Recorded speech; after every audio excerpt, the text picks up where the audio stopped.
question from the mentors and coaches that we receive in advance. Startups has different stages, and sometimes they will welcome co-founding members as a mentor.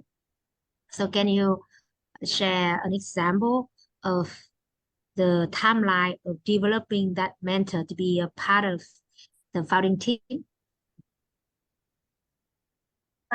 So I guess it depends very much on type of industry, right? Because if we have, so for example, B2C, just traditional commercial startups would start with much more balanced teams already in the beginning. Where I see the timeline a little bit longer and the teams joining later, it's the deep tech, med tech, like pretty much a lot of science-based background startups, right? Because they really start from the technology side, and then the commercial side is added much later on.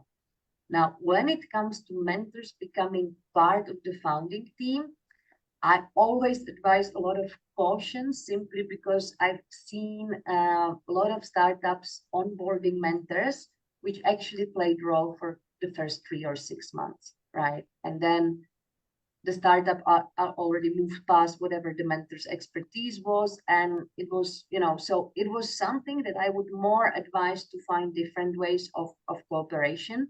And I would say that the right decision to onboard a mentor is if there is more a longer term participation, right? Because you do not want to allocate your equity or share your equity with people which are, building a profitable startup. At least here we are speaking 2 to 5 years period, right?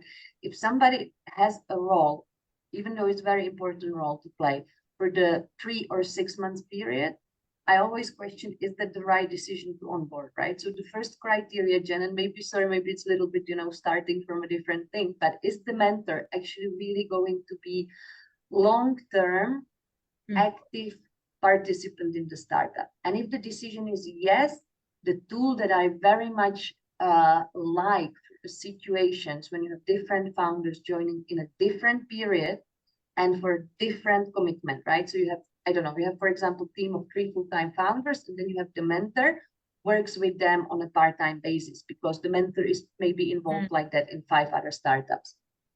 If you have setups like that, what is extremely important is to actually have the equity allocated appropriately, right, to this commitment.